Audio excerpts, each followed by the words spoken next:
right, welcome everybody. This is the Alberniweather.ca podcast for April 16th, 2024. I apologize, haven't done this for a little bit. Got super busy and needed to do all sorts of summaries, and there was tsunamis and all sorts of things going on. So yeah, I haven't done this for a little bit. Glad to be back. This will be the summary podcast for March 2024. So we'll look back at that. I'll do a little forecast looking at both, the week ahead and the weekend and longer term. We'll look at the El Nino and La Nina situation coming up, snowpack, any records and stuff. So lots to get into. It is a beautiful day. It was frosty this morning, and we do expect frost for the next few days possible, because we will be getting down right at freezing. If you're in the city or near the water, the fog might keep you just above it, so it might not be frosty, but certainly if you're in the valley, anywhere outside of the fog or up towards the hump, if you're going over the hump, there was some pretty serious black ice this morning. Um, so you can expect that in the next few days as well. But it is warming up in the afternoons. It's already 14 degrees outside, and the wind is relatively calm. It's been a little blustery the past few days. The air quality is good. We've had a little tiny bit of rain in the gauge, which is just the fog from this morning. We did get a little bit of rain yesterday. It was quite blustery and a little crazy out yesterday, but got a little bit of rain out of it. And obviously it's a nice bright sunny day. Oh, and we'll talk about webcams too. So just looking at the almanac first here, so we can see what we've been up to the last little while. You can see the low pressure that we've had over the past few days with that stormy weather, and now we've popped back up, and that's brought us the nice sunny weather with it. So we probably won't get back up into 20 degrees or so that we saw on the weekend, but it should be quite nice in the next few days here. Just looking at the wind speeds, we got up just over 35 kilometers an hour there a few days ago. That's the 14th.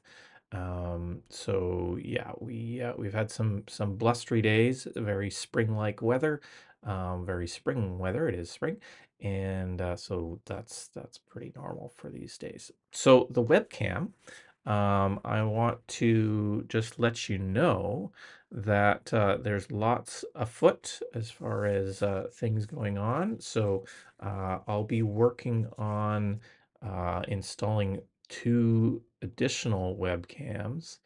Oh, looks like the link there is broken, but that's okay. It should come back.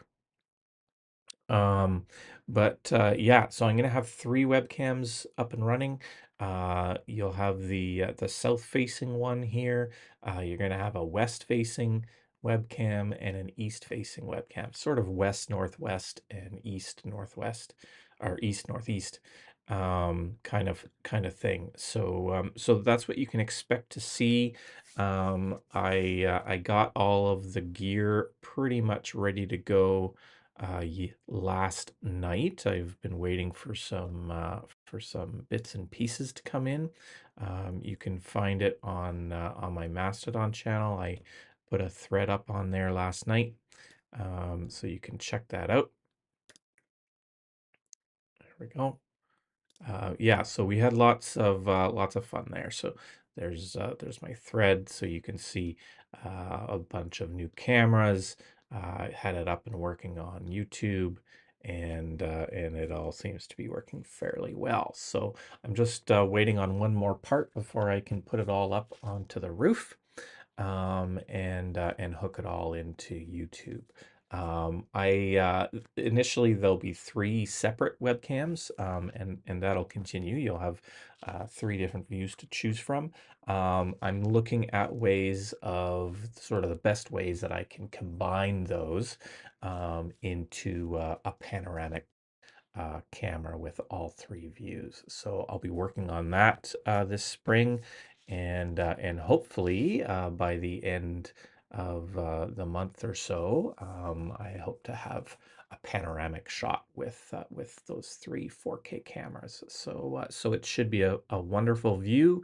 It will provide something new for everybody, and it's gonna be really great. So I'm really excited. Um, Nothing much on the air quality side. Air quality is good. The satellite and radar pictures, we'll just look at the satellite picture. You can see that clear air is above us, which is nice. Give us a bit of a break, and we're looking good for the next couple days. So let's look at the summary for March 2024. Again, I apologize that it took this long to get it out, but this time of year is always super busy. So, number one, it was a poor start to the spring for snowmelt, or for snowpack, sorry. So we are still at very low levels. You'll see here that we're, right down in the minimum for this time of year as far as BC as a whole. Vancouver Island is not, it's not the lowest it's ever been. That was 2015, but it is very, very low. So unfortunately, and it's lower than last year. So it says compared to 2023, Vancouver Island was at 76% in 2023 versus 49% of the normal snowpack for this time of year. So that's unfortunate. Um, but we did have a little bit of recovery. It could have been worse. You can see the North Island here went from 62% on March 1st up to 72%. Jump Creek went from nothing, and it had completely melted um, on March 1st, back up to about a third of what is normal. Heather Mountain Down Island near Cowichan Lake went from about a third to just over half, as of yesterday, April 15th. And Mount Arrowsmith, where the webcam is, went from half to right now it's at about 68%. So it's better than it could have been. We did get a little bit of snow in the higher elevations in March, which helped. But it's still a very bad situation, drought wise and for snowpack. Of course, the time lapse is up, so you can check that out. Again, next month, hopefully, I will have three of these, one for each direction.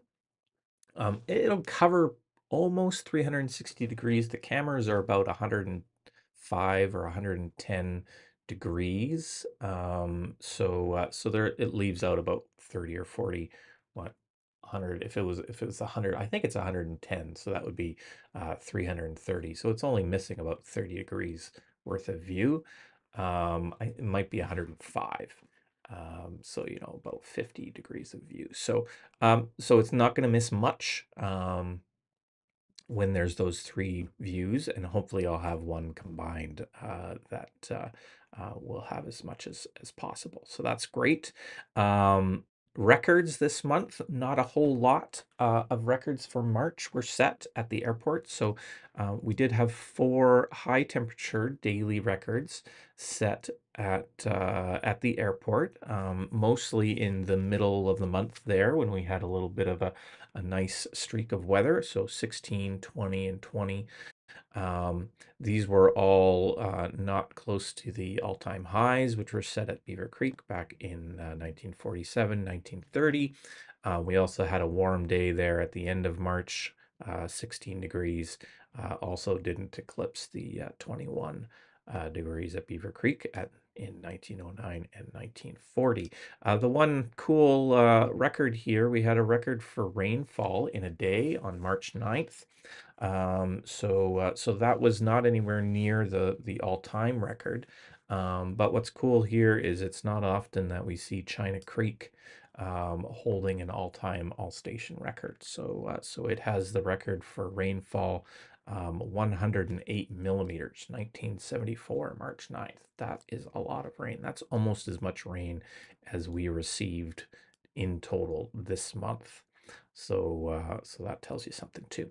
So lots of good information here on the graphs. Let me just bring that up. Okay, so here's the graphs for this month.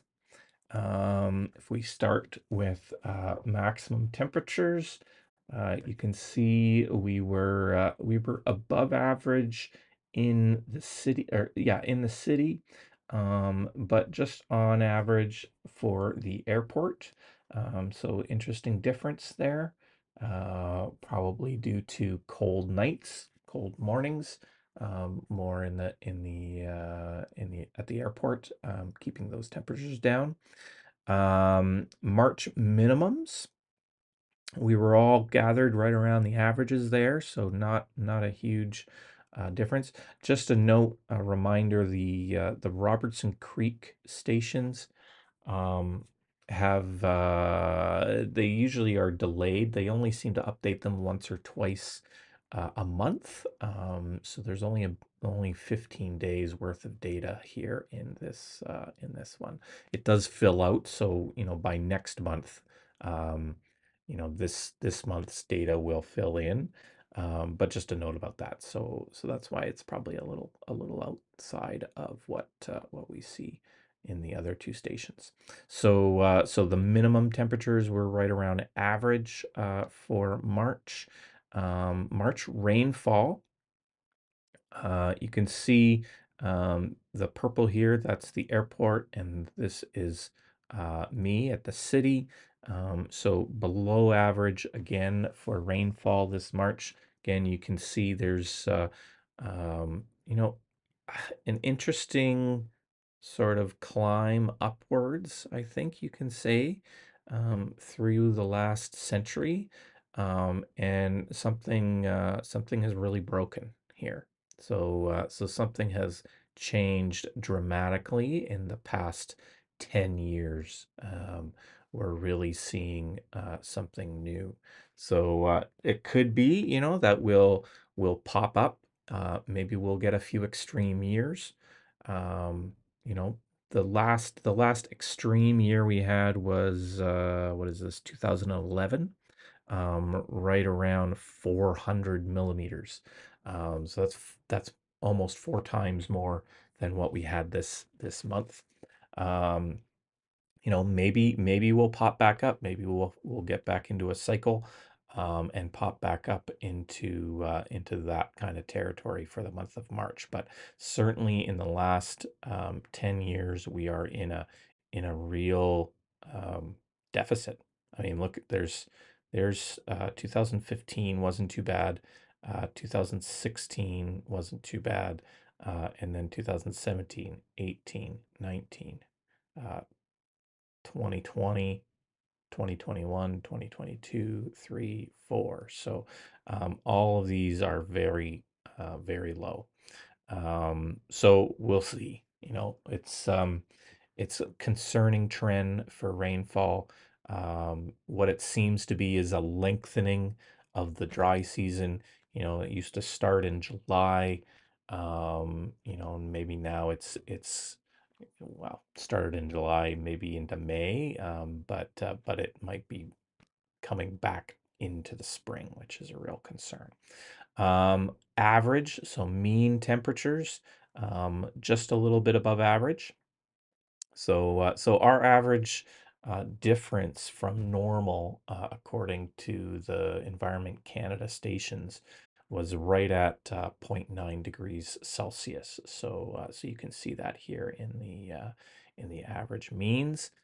March average maximums, again, just a little bit above average, a little bit more in the city than out in the at the airport, and then average minimums again just a little bit above average. So nothing big there, but really the biggest one, the biggest takeaway here is this switch the past 10 years or so, at for rainfall in the valley is a real concern. It's not that it hasn't necessarily happened in the past. I mean, there's some portions here you can see, early 1900s. There's some long periods here. So this is a good 10, 15 years of low March rainfall between 100 and 180.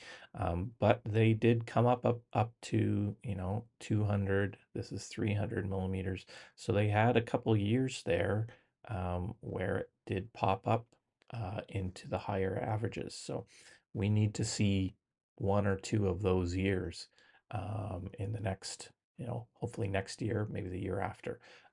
We'll see. But I'll get into El Nino and stuff like that. But yeah, this is concerning. This is concerning. I think, uh, as far as both snowpack and just general drought. Okay, so that's the graphs. We will go back, and I'm going to remind myself to look at Cameron Lake. I forgot to put it in the summary, but I'm going to include it in this video. So just looking at the city values, you can see I got up to 23 degrees was my maximum. Kitsuxis got up to 23.2. Nix over at McQuina got up to 18. We had about 148 millimeters on average, which is, only about 78% of the normal for SOMAS. And then the airport, you can see it got up to 20.9 degrees. It recorded 159 millimeters. Robertson Creek did a little bit better. It got almost actually 50 millimeters more. That's up to the 30th. That was just today that it updated that. The graphs don't have that data yet. But the airport, so I'm trying to use the official stations here. So the comparison here is from the airport to the normal, which is at Robertson Creek. It's a little confusing, but that's kind of what we have for Environment Canada. So 69% of normal for March. So again, it's definitely lower than normal. Um, Days of precipitation. I wanted to point this out. You can see almost 20 days for a trace of rain or more, 10 days for over 5, 7, just more than 7 for over 10, and almost 3 days for the month of March with over 25 millimeters of rain. We're below all of those totals. So we just had 15 days of some sort of rain, 8 days of a small amount, 5 millimeters or more, 5 days with over 10 millimeters, and just 2 days with over 25 millimeters. So that backs up the fact that it was a drier than normal month. Okay. Last thing I want to, or two things I want to do. I just want to point out the El Nino situation. So we are definitely going into a transition from El Nino to La Nina. They have sort of this double alert status. It says a transition from El Nino to ENSO neutral is likely by April, June. So right now, so that's that should say chance, 85% chance of that. And then the odds of La Nina developing in the June to August, so over the summer, are now 60%, which is a little better than what they have been expecting in the past. So we're getting into La Nina pretty much right away. There won't be much of a neutral in between. And as far as a reminder, what El Nino and La Nina does in our region, El Nino usually is a little bit drier and a little bit warmer. La Nina is a little bit warmer, or sorry, colder on the west coast of Canada and a little bit wetter.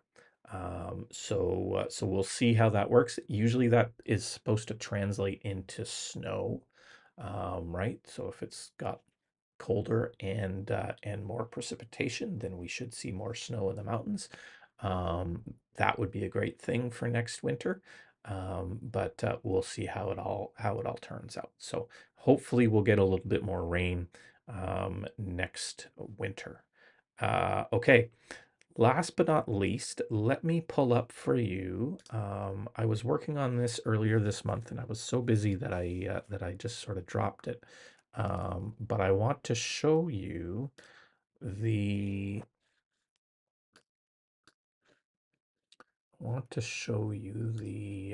records from the Cameron Lake station. So let me see if I can find it here.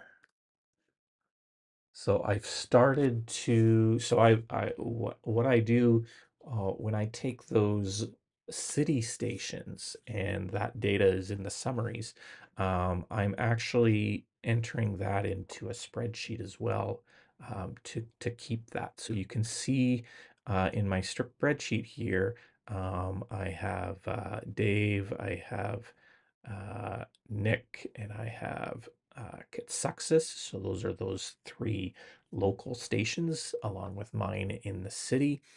And now I've found the Cameron Lake station. It's not ideal because it only updates periodically, and it's raw data. So this is part of the reason why I sort of dropped it this month, because I need to do some work to get it into a format that I can bring into the summaries easily. But the data is all there. It's relatively easy to find. I'll post a link to it in another post. Um, a little bit later, but you can find it on the BC Environment Ministry website. That's who controls that station. So it's really cool that we have this here. I've split it up. They have a little bit of data from 2023. They started recording data on June 23rd, so just after the fire out Cameron Lake. They installed that station and started recording data. So we have good data there all the way through 2023, and then this is 2024. You can see that data as well. It's all just a spreadsheet for now. It goes obviously until, let me see where the end here is. So sort of like Robertson Creek, it doesn't update constantly. It doesn't update daily. So this data only goes to the middle of March, March 13th. So that's another reason why I didn't finish it all off for this summary. So I'm going to do a little work in order to bring that into the summary pages, and into my graphs and stuff, because I think it would be super interesting to see that. There was a historical Environment Canada station at Cameron Lake. So I would really want to get that onto probably its own graph. I'm not going to put it on the Alberni, Port Alberni station graphs, because it's pretty far distant. It's a different place, quite a different climate there. But I think it would be super interesting to see the Cameron Lake Station, Environment Canada, Cameron Lake Station historically compared to this new station. So that's kind of my goal. And you can see I've started to bring those bits of data into my spreadsheet. So so I'm going to keep working on that. I should hopefully have that in the next month or two. And we can add that to the summaries and see a little bit more comparison. So a little bit of good comes out of the fire as far as data at Cameron Lake. It's a very interesting place, very windy, um, cool in the summer compared to other places. It's that station will be mostly in the shade, so it's not going to get super hot. Yeah, it's an interesting station and an interesting location. So so I look forward to that. Okay, I think that's all I have for today. I want to thank you for watching the podcast. Please like and subscribe. Um, Go to YouTube and check it out. All the other podcasts are there, the time lapses are there, and the live webcam is there. And just a reminder, I'll be adding to those webcams very shortly in the next few days. So exciting for that. And okay, I'll see you in a little bit. Thank you. Have a great day.